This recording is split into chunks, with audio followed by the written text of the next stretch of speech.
नमस्कार दोस्तों, बहुत-बहुत स्वागत है आपका संवाद न्यूज़ इंटरनेशनल पर और मैं हूँ आपका अपना काफ और बुत परस्त राम भक्त, राष्ट्रभक्त संकेत चतुर्वेदी। अब जैसा कि आप जानते हैं, मैं तो काफ़र भी हूँ, राम भक्त भी हूँ, राष्ट्रभक्त भी हूँ और मैं उन लोगों में से नहीं हूँ जो अगर चुनाव लड़ूँगा, तो साउथ इंडिया में जाकर के, वायनाड में जाकर के ये कहूँ कि जो नॉर्थ इंडिया का वोटर है, उसमें ज़्यादा सोचने-विचारने की क्षमता नहीं होती।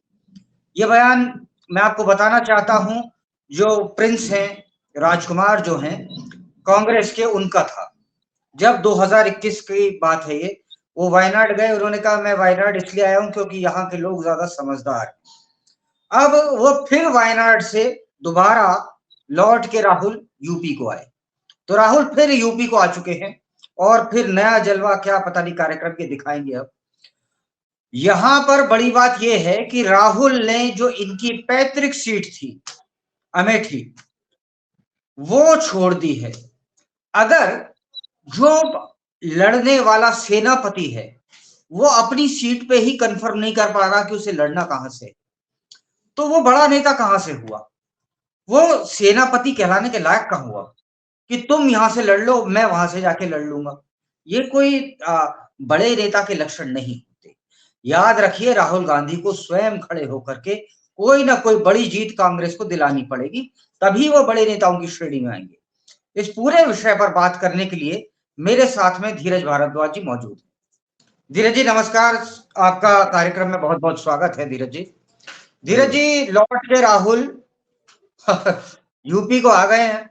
वो तो पहले कह रहे थे कि उन्हें बड़ी मतलब यहाँ पर दिक्कत हो रही थी उत्तर प्रदेश में कि ये मानते थे कि यहाँ का जो वोटर है वो मतलब इतना इंटेलिजेंट नहीं है जितना साउथ इंडिया का वोटर है। ये डिवाइड कांग्रेस शुरू से करती आ रही है, आज का नहीं बहुत पुराना इन लोगों की ये रणनीति रही है। शुरू से ही जैसे आर्यन द्रविडियन का हमें जो सिखाया गया वही पाठ शायद कमोवेश राहुल गांधी ने भी पढ़ लिया था, तो वो भी आर्यन और द्रविडियन करने लगे।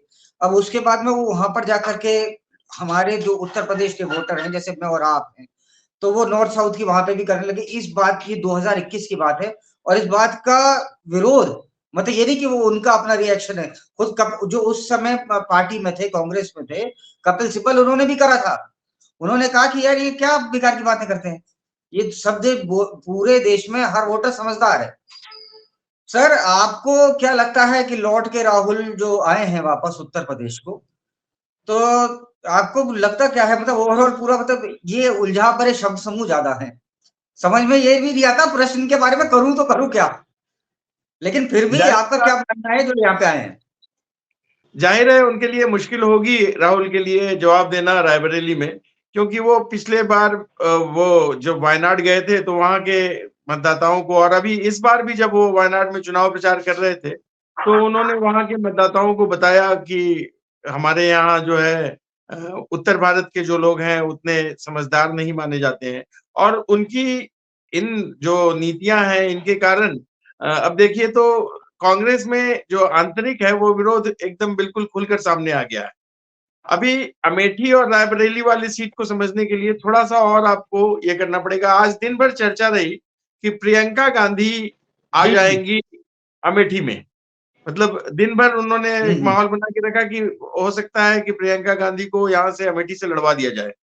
लेकिन प्रियंका गांधी फिर इसके बावजूद नहीं आ पाई। अब इसका कारण ये बोला जा रहा है कि राहुल चूंकि वहां से हार चुके हैं और प्रियंका आती तो कोशिश करती हैं, हालांकि वो उनके जीतने की संभावना कितनी होती नहीं होती वो अलग बात है, लेकिन प्रियंका को इसलिए नहीं लड़ाया गया, इसलिए नहीं फील्ड किया गया कि अगर 1% वो जीत गई तो वहां से ये साबित हो जाएगा कि राहुल पप्पू था और ये प्रियंका जो है वो हीरोइन बन गई और प्रियंका जो है वो बड़ी बन गई, मतलब राहुल से बड़ी हो गई। के लिए उनका स्ट्रक्चर बड़ा हो जाता, इस कारण हाँ, से इन्हें ये कहीं गृह युद्ध तो नहीं है गांधियों में आपस में, नहीं वाड्रा ये तो वर्सेस शुरू गांधी से अब है, हमें देखने को मिले।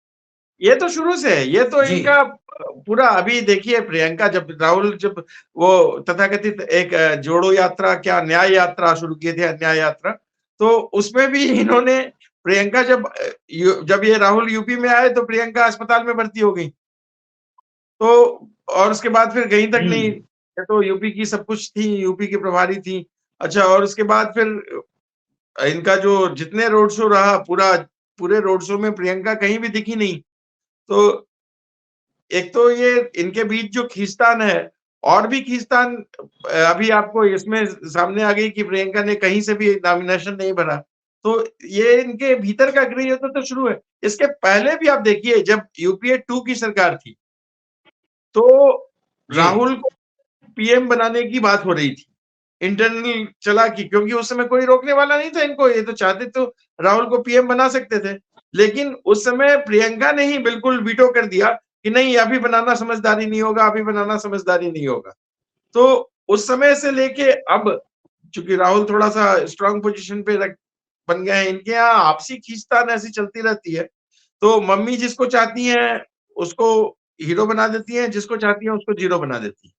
तो अभी मम्मी जी ने नहीं, देखिए देखिए, आपने आपने का नाम लिया। प्रियंका का तो यह है, वो कह रही हैं लड़की हूँ, लड़ सकती हूँ, उन्हें लड़ने ही नहीं दिया जा रहा।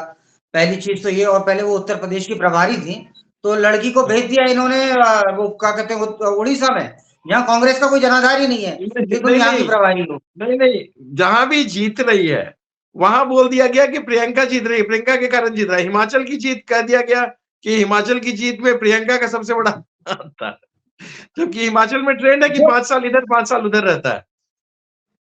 वो बिल्कुल आप ठीक कह रहे हैं, पर उसके अलावा अगर आप देखिए सर, जैसे कि मान लीजिए राहुल गांधी, एक तो इन्होंने प्रियंका को इधर कर दिया, जो माता श्री हैं, वो मतलब सोनिया गांधी जी, आदरणीय सोनिया जी, कहीं मेरे पे कल मुकदमा हो जाए, तो सोनिया गांधी जी स्वयं तो जा रही है राज्यसभा से, ठीक है, ये दो दो सीटों से लड़ रहे हैं, युवराज राजकुमार जो भी हैं, ये आर राजकुमार, तो आर राजकुमार ज्यादा बेहतर है। आर से राहुल हो गया, राजकुमार, आर राजकुमार फिल्म भी आई थी ना, तो आर राजकुमार दो दो सीटों से लड़ रहे हैं।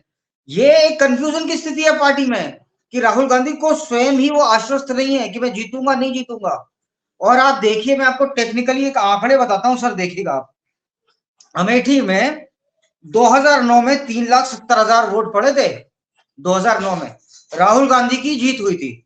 उसके बाद 2014 1,07,000 वोट से राहुल गांधी जीते थे, ठीक है सर। उसके बाद 2019 में राहुल गांधी हार गए स्मृति ईरानी से 55,000 वोट से। शुरू में स्मृति ईरानी 1 लाख वोटों से हारी थी, मगर उसके बावजूद उन्होंने वहां जाना नहीं छोड़ा। ये भारत जोड़ो न्याय यात्रा तो कर रहे थे, पर कुल मिला के 2-2.5 साल में एक बार जाते हैं। अब स्मृति ईरानी का यह कहना है कि कम से कम जो भी व्यक्ति खड़ा हो रहा है वहां पर, वो सॉरी जो वोटर है वहां का, उस वोटर को ये तो पता है एटलीस्ट कि यार मेरे को मेरे जो सांसद है उससे मिलने के लिए दिल्ली नहीं जाना पड़ेगा। और वो दिल्ली आ गया तो भी पता नहीं, वो कहते हैं तो वो अभी तो बिजी है साहब, लो जी हो गया उसका बेचारे का, अमेठी से आना जाना भी हो गया। अब रायबर आप देखिए सर, ये सोनिया गांधी ने नाम विड्रॉ क्यों किया, वो मैं आपको चीजें बता रहा हूँ। सोनिया गांधी ने 2009 में 3,72,000 वोटों से जीता था, सामने वाले की जमानत जब्त हो गई थी, ठीक है सर। 2014 में 3,52,000 वैसा ही रहा लगभग लगभग। 2019 में एकदम से डिक्लाइन हुआ वोटों का, 1,66,000 सोनिया गांधी के खाते में वोट आए।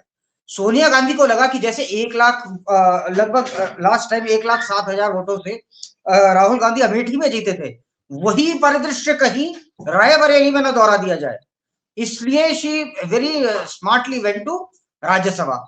अब इनको तुम लड़ो। अब पता नहीं सोनिया गांधी की समझ में नहीं आता किसकी किससे दुश्मनी है घर में। वो कह रही मेरे को लग रहा है मेरा हार जाओ तो तुम लड़ो। और वहां से वो बेचारे कौन से वो शर्मा जी हैं कोई, के कौन से के एल भाई शर्मा, सर भाई क्या नाम है उनके सर? वो सांसद प्रतिनिधि हुआ करते थे, जो हाँ सोनिया गांधी के सांसद प्रतिनिधि थे रायबरेली में, उनको भेज दिया गया। जी ये इन लोगों का ना एक कॉलोनियल माइंडसेट है शुरू से, जो जी राजा मतलब इनको लगता है कि हमारी जागीर है वहां, और वहां की पब्लिक को हम जैसे चाहेंगे वैसे वोट दे देंगे।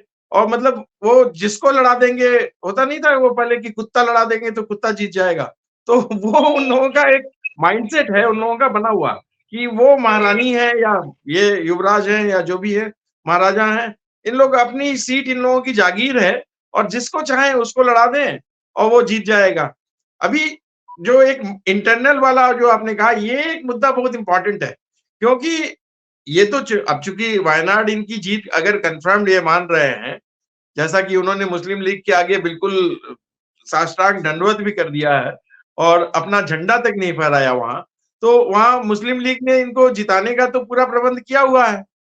अब चाहे जैसे भी जी हो, केंद्र प्रकारेण, तो जब वो वहां जीत रहे हैं, अगर आश्वस्त हैं, तो यहाँ प्रियंका को तो एक सीट दे देना चाहिए था कम से कम। ये सीट मतलब लड़ने का चांस तो देना चाहिए था। उसको कहीं से नहीं लड़ाया जा रहा है। सर तो जदयू अमेठी और की प्रियंका भी एक होना चाहिए कांग्रेस में। तो सर बात दरअसल ये है, मैं अमेठी की सीट का आपको बताऊं सर, रायबरेली से तो खैर बाद में बताऊंगा, पहले अमेठी का ही बताता हूं। अमेठी से 1980 में संजय गांधी सबसे पहले लड़े थे सर। हाँ, उसके बाद राजीव गांधी 1981 में, after Sanjay Gandhi sad demise, Rajiv Gandhi ji लड़े 4 बार, वहां से वो सांसद रहे। उसके बाद सोनिया जी 1999 टू 2004 रही। फिर उसके बाद राहुल जी 2009 और 2014 में रहे। बात यहां घुमा फिरा के ये आती है कि एक हार ने राहुल गांधी का, पूरी पार्टी का मनोबल इस कदर तोड़ के रख दिया कि वो आना नहीं चाहते वहां पर। आप सोचिए, अभी भी वो रायबरेली पहुंच गए, अमेठी नहीं गए। रायबरेली से लड़ते थे इनके दादा, रायबरेली से फिरोज खान, माफ कीजिएगा, फिरोज गांधी जी लड़ते थे। सॉरी, गलती से थोड़ा निकल गया, जुबान है साहब फिसल गई। अब फिरोज साहब लड़ते थे, अब क्योंकि फिरोज गांधी मैंने नाम पहले कभी नहीं सुना तो वो अब जो फिरोज खान ही सुने नहीं हैं, उनका एक्चुअली फिरोज पारिवारिक खान नाम है। एक्चुअली। मैं तो इलाहाबाद में जो उनकी जो कब्रिस्तान है उसके सामने ही रहता था वहां पे, जब इलाहाबाद में मैं पढ़ता था तब। तो वहां अभी मैंने हाल में उसकी तस्वीरें भी उतरवाई थी, वहां जा गया भी था बल्कि, तो लोगों को दिखलाने के लिए, मेरे कुछ मित्र थे। तो वहां वो फिरोज गांधी, उनकी फैमिली, पूरी फैमिली का नाम गांधी है। एक पार्शियन वो है इन लोगों का, सेक्ट है जिसका गांधी गंधी बोलते थे। इन लोग गंध का कारोबार करते थे शायद, तो उसके कारण ये गंधी होते थे, फिर वो उन्होंने गांधी लिखना शुरू कर दिया। और पीढ़ियों पहले से, ऐसा नहीं है कि उन्होंने नकली कोई गांधी ओढ़ा हो। वो गांधी है, वो गंधी या गांधी जो भी है वो है। ये आपकी बात से बड़ा अचरज हो रहा है कि एक फारसी आ रहा है, एक इटली से आ रहे हैं, वोटर हिंदुस्तान से आ रहा है, बाकी बचा कुचा वोटर बांग्लादेश से आ रहा है। राज किस पे करना है? हिंदुओं पे करना है। और तो और वो मैं कहूंगा तो आप कहोगे फिर तू बार बार लाता है, शिक्षा मंत्री भी विदेश से आ रहा है, वो पता नहीं क्या शिक्षा दे रहा है, ऐसा बेवकूफ। खैर सर, बार बार उसमें आता हूँ, राहुल गांधी 2009 और 14 में राहुल गांधी भी जीते हैं, ऐसा नहीं अमेठी से। लेकिन आपका पब्लिक के संग आत्मीयता क्या है? आप 2.5 साल में एक बार वहां पे जाते हैं, सिर्फ नाम के लिए कि ये तो हमारी सीट है। भाई और लोगों को कॉलोनियल कहीं ना माइंडसेट कहीं है ना लोगों में वो। टेम्परमेंट में, हाँ टेम्परामेंट में गुस्सा आना था लोगों में। लोगों में गुस्सा आ गया, उन्होंने कहा यार हम नहीं दे रहे इस बार तुम्हें, आते जाते हो नहीं, कुछ काम करा। आप मेरे को बताइए ना, आपने अमेठी रायबरेली में कौन से ऐसे फ्लाईओवर देख लिए? भाई देश के आप प्रधानमंत्री आप 4-4 वही एक वही जगह दे मैं दिए। पूछने वाला था कि आप कभी गए हैं अमेठी? मैं रायबरेली और अमेठी दोनों गया था पिछले चुनाव के दौरान। इस बार तो नहीं गया। हम्म, पिछले चुनाव के दौरान मैं रायबरेली और अमेठी दोनों गया था। तो अमेठी मतलब रायबरेली तो चूंकि हाईवे वगैरह से जुड़ा हुआ है, तो थोड़ा सा वहां शहर जैसा दिखता है। अमेठी तो यकीन नहीं करेंगे, बिल्कुल गांव वाली हालत है। एकदम अच्छा। वीरान सा शहर, अजीब सी सड़कें, वो सड़कों के किनारे इतने बड़े बड़े गड्ढे, मतलब बहुत बुरा हाल है अमेठी का। और आज से नहीं, जब मतलब इतने सालों तक ये इनके पास रहा, उसकी तो काया पलट हो जानी चाहिए थी भाई। प्रधानमंत्री का क्षेत्र था और राजीव गांधी फैमिली के लिए इतना इंपॉर्टेंट सीट। मुझे देखकर आश्चर्य हुआ, मैं पहली बार गया था, मैं उससे पहले कभी नहीं गया था। आपको मुझे देख लगता करके आपको देख करके आपको देख करके अमेठी देख करके आश्चर्य हो रहा था। मुझे कांग्रेसियों को सुन करके आश्चर्य होता है, जब वो कहता है वो विजनरी प्रधानमंत्री थे, दूसरा आके अपना गाना सुनाने लगता है कि कांग्रेस ने देश के लिए बहुत कुछ करा। भैया कृपा करो यार, हम मेरे से गलती होगी, मुझे माफ कर दो। और मतलब आप सोचो इस लेवल पे क्या समझाओगे? और आप सोचिए, एक बात और आप सोचिए सर, आप कह रहे थे ना बार बार नीचे देख के क्या पढ़ने लगते हो, इनके कारनामे से पढ़ने पड़ते हैं साहब। बिना मतलब एक चीज हो तो आदमी करे, वरना इन पे घंटों बहस करी जा सकती है। अभी एस जयराम रमेश हैं, बड़े विद्वान माने जाते हैं, ठीक है? तो एस जयराम रमेश वही आजकल राहुल गांधी को पूरा ज्ञान देते हैं उनके कान में। उनने कहा है कि जो वायनाड से, मतलब यहाँ पे भी आ गए वहां पे भी आ गए, दोनों जगह चुनाव लड़ रहे हैं। तो एस जयराम रमेश का कहना है कि ये ना राहुल गांधी का मास्टर स्ट्रोक है। अब मुझे आप समझाओ सर, आप मेरे सीनियर हो, मेरे को जरा ये समझा दो ये मास्टर स्ट्रोक क्या है? ये कहां से मास्टर स्ट्रोक है? सेफ स्ट्रोक है। इनको लग रहा है कि वहां कम्युनिस्टों ने हो सकता है वायनाड में इनकी जड़ खोद दी हो, जैसा मुझे लग रहा है कि, और ये इनको इंटरनली खबर मिल गई होगी कि वायनाड में कम्युनिस्ट जो हैं वो, चूंकि केरल में कम्युनिस्टों का शासन है और कम्युनिस्टों का प्रभाव बहुत अच्छा है, तो वहां मुस्लिम लीग की भी नहीं चली हो सकता है कि कम्युनिस्टों ने उनकी जड़ खोद दी हो और ये अब सुरक्षित एक पैसेज खोज रहे हैं कि यूपी में कम से कम मम्मी का वास्ता देंगे तो बेटे को जनता जिता ही देगी, हो अरे सकता है। मम्मी का वास्ता इतना चल रहा था, मम्मी राज्यसभा काय को जाती? नहीं वो तो तो घर मम्मी में ने लड़ाई सोचा होगी, आप कैसी बातें करते हैं? आप सर मम्मी मेरी ने बात सुनो, आप इंटेलिजेंट आदमी हो, आप एस जयराम रमेश जैसी बातें मत किया करो। हमारा व्यूअर आपको सुनने आता है। आप एस जयराम रमेश जैसी बातें कर रहे हो, वो कहेगा यार एआईसीसी का ही लगा ले। नहीं, सेम मम्मी की सेम सरकार है, चीज है। मम्मी के साथ मम्मी अपनी तो सीट जीत ले। देखिए इमोशनल, वहां पब्लिक जो है ना भारत में इमोशनल बहुत ज्यादा होती है। आपको याद होगा राजीव गांधी कैसे जीते थे, उनकी मम्मी के जो हत्या हुई थी और उसके कारण राजीव गांधी कितने मतलब इमोशन से लोग उनको, और वो जो जो बहुमत राजीव गांधी को मिला वो आज तक किसी को नहीं मिल पाया। लेकिन जो अभी तक जो इन लोगों का ये रहा है, वो सीट उनकी मम्मी की रही है, तो मम्मी बोल देंगी, जाएंगी वहां की, देखिए आप बेटे को जिताइए, तो पब्लिक इमोशनल फुल होती है। जो होता है ना कि ठीक है आज चलो हो गया, अच्छा ठीक है जी, अच्छा बेटा को जिता दो, बेटा को जिता दो। और अगर वो वायनाड से जीत जाता है तो वो वापस भाग जाएगा। अब क्या करेगा पता नहीं, कि एक जगह की पब्लिक को तो धोखा देगा ही। अगर मान लीजिए रायबरेली से जीतता है, ये नेताजी जो हैं कहते हैं नेता की बात पे विश्वास न करें, तो मैं कह रहा हूं हाँ बिल्कुल न करें। ये वायनाड से जीतेंगे तो रायबरेली छोड़ डालेंगे, रायबरेली से जीतेंगे तो वायनाड छोड़ देंगे। तो मतलब ये न तो वायनाड के सगे हैं, न ये रायबरेली के सगे हैं। और तो और सर, एक मेरे को एक चीज और पूछनी थी, ये बात शायद हिंदुस्तान में औरों को छोड़ो, कुछ इनके जो इनके प्रत्याशी है ना, उनको भी समझ में आने लगी है। इनके 3 या 4 मैं आपको नाम गिनाता हूँ। सूरत से इनके प्रत्याशी, उनने टिकट कर दिया वापस, जब भग गए, जाने क्या क्या गद्दार है ये वो लिख रहे थे। इंदौर वाले भाई साहब कोई हैं, पुरी से एक हैं सुचरिता मोहंती, उन्होंने कहा नहीं, मेरे को लड़ने के लिए उसने पैसा टिकट नहीं वापस कर देगा। दिया, कहा कि मैं नहीं लड़ूंगी। उसने तो कहा कि हाँ, मुझे उसने तो कहा कि मुझे पार्टी पैसे नहीं दे रही है, ऐसा उसने कहा। ये बात जेन्युइन है सर। अब आप सोचिए ना, चुनाव में पैसा नहीं लगता क्या? और आप एक मेरे को अभी उनकी अरुण जेटली जी की बात एक याद आ गई, अरुण जेटली जी की। उन्होंने पार्लियामेंट में कहा था, since last 70 years nobody in this family does anything for a living and everybody moves through range rover. Range rover से नीचे इस परिवार में कोई नहीं चल रहा और कोई कुछ काम नहीं करता।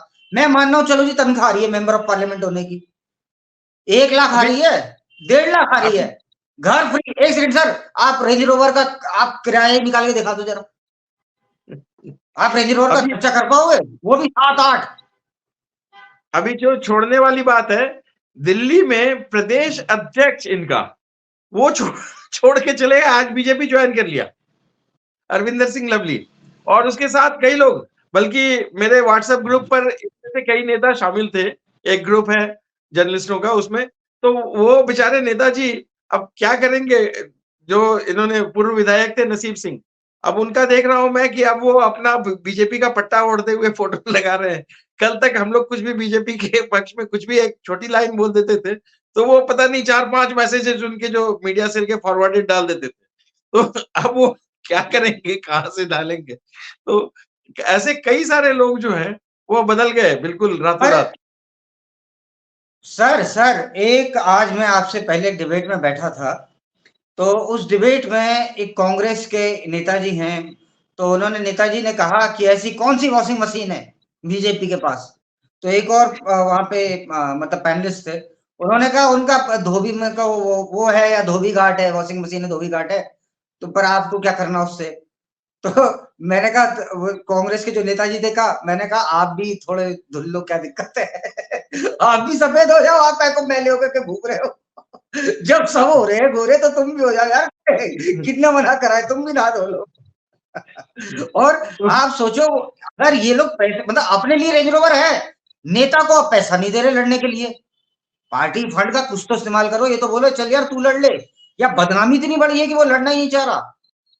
और ये कैसा सेनापति है जो स्वयं लड़ना नहीं चाहता। मैं भी उनका नाम ढूंढ रहा हूँ शर्मा जी का, किशोरी लाल शर्मा, जिनको वहां से अमेठी से खड़ा कर दिया है। ठीक है, पहले तो वहां से सुना था, पहले तो पोस्टर लग रहे थे, अमेठी की यही पुकार और रॉबर्ट वाड्रा अब की बार। अब तो रॉबर्ट वाड्रा भी धरे रह गए।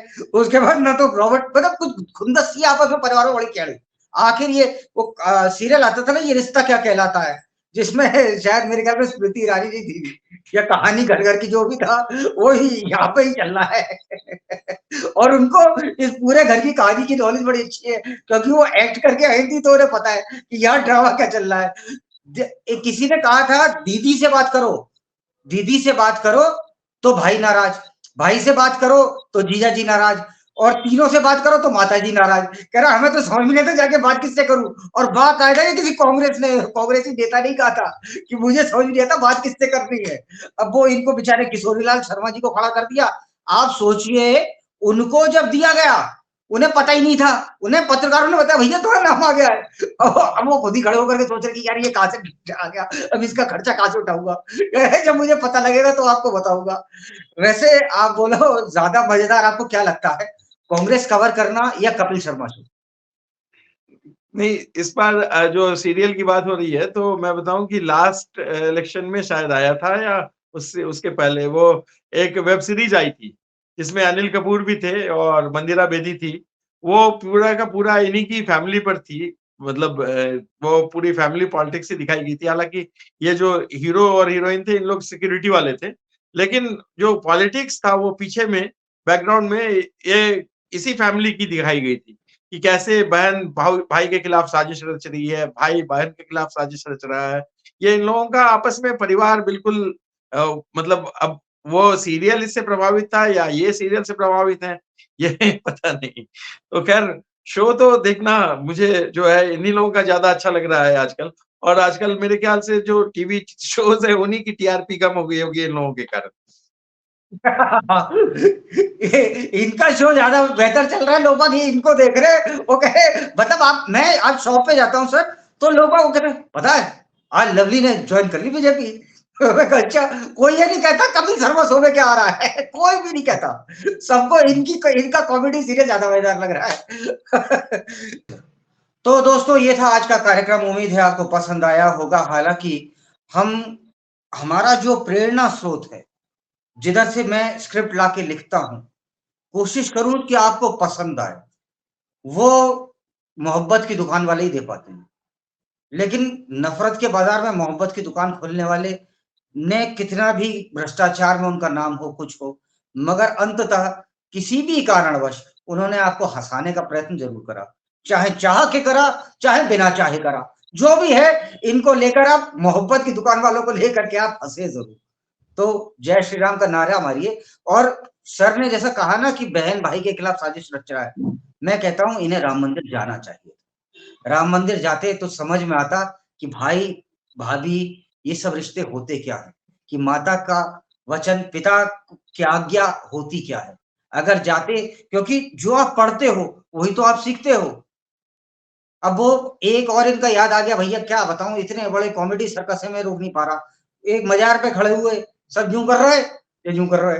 मैं कहा, यार जो बोलो आदमी अपनी रूट्स नहीं भूला। तो प्रणाम, और फिर आएंगे आपको मिलने के लिए, आपसे बात करने के लिए। जय जय श्री राम। जय श्री राम।